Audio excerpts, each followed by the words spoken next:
Gracias por acompañarnos como cada miércoles al segmento Reporte Bursátil. En esta ocasión vamos a conversar con Óscar Granja, gerente de finanzas corporativas del puesto Invercasa. Óscar, bienvenido, muy buenas noches. Buenas noches.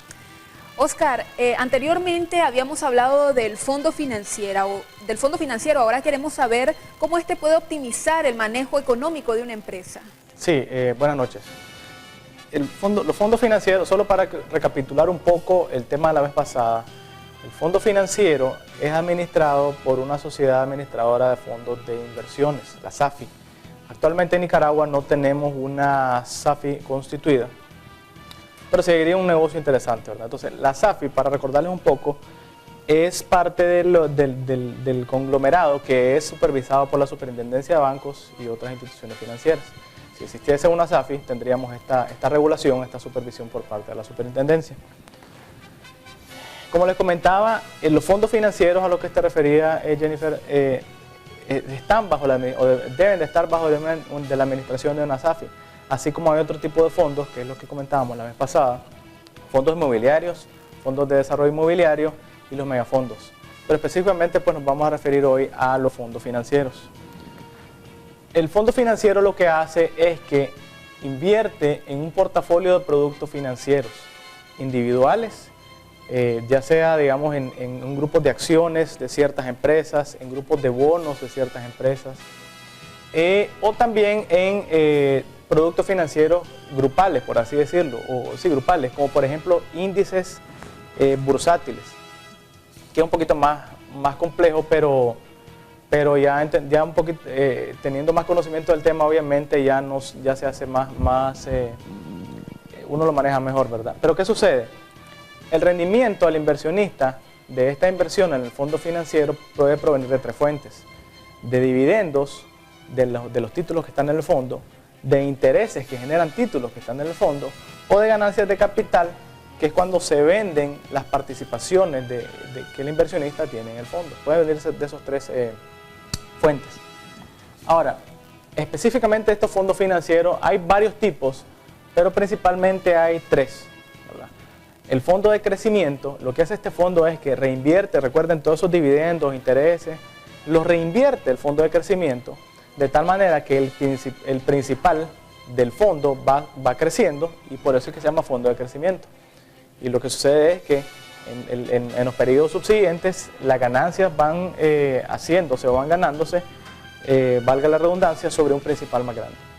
El otro tipo de fondo financiero es el fondo de ingreso recurrente. Lo que hace este fondo es que no reinvierte estas ganancias, sino que las va repartiendo a los inversionistas con cierta periodicidad. Esta periodicidad está estipulada en un prospecto, ¿verdad? Que fue cuando se creó el fondo.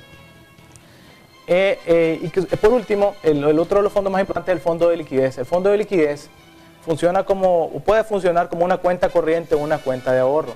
La diferencia es que el fondo de liquidez proporciona mucho mayor rendimiento que lo que puede proporcionar la cuenta corriente o la cuenta de ahorro.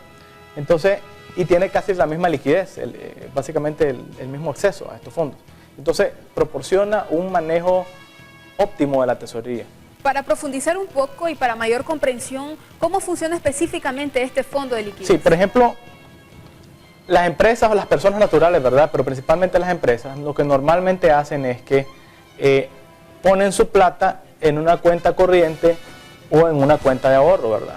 Esta cuenta corriente o cuenta de ahorro, obviamente las empresas o las personas naturales tienen acceso bien fácil a estos fondos. Es una liquidez bastante buena y lo que pasa es que generan un rendimiento bien pequeñito o nulo. En las circunstancias actuales del mercado, las tasas de interés de las cuentas están bastante bajas. En el caso de los fondos de liquidez, funciona de una manera interesante. ¿Qué pasa? La empresa o las personas naturales ponen su plata en el banco, en una cuenta corriente o una cuenta de ahorro. Entonces, ¿qué sucede? De esta cuenta corriente o cuenta de ahorro, los fondos se pasan el dinero se pasa a los fondos de liquidez, al fondo de liquidez. Entonces, ¿qué es lo que hace el fondo de liquidez? El fondo de liquidez invierte esos fondos, pero lo invierte de una manera particular. Una porción la deja en una cuenta corriente o una cuenta de ahorro. ¿Por qué? Porque esto es lo que le va a proporcionar la liquidez a la empresa o a la persona natural que está invirtiendo en ese fondo. Cuando la empresa o la persona natural necesite estos fondos, solo va y retira, ¿verdad? Pero ¿qué sucede? Existe una otra parte más grande que está invertida en el fondo de liquidez, pero que está colocada en certificados de depósito y otros instrumentos bursátiles de gran liquidez, que generan mayor rendimiento que si estuviera todo invertido en una cuenta corriente o en una cuenta de ahorro. Entonces es esa parte de ahí que le genera a la postre de la empresa mayores retornos, mayor rendimiento, que si solamente los fondos estuviesen invertidos en una cuenta corriente o una cuenta de ahorro, pues para las operaciones normales de las empresas. Entonces todo este mecanismo proporciona a las empresas un manejo óptimo de su tesorería. ¿Por qué? Porque tienen liquidez bastante buena, exactamente como si estuviera en una cuenta corriente o una cuenta de ahorro, pero tienen muchísimo mayor rendimiento con este mecanismo de los fondos de liquidez que pertenecen a los fondos financieros. Bien, muchísimas gracias, Oscar. Muy interesante. Creo que podría ser también una excelente opción para cualquier empresa que quiera mantener su liquidez y, por supuesto, incrementar sus ganancias o rendimientos. Muchísimas gracias por acompañarnos. Vamos a pausa y ya volvemos.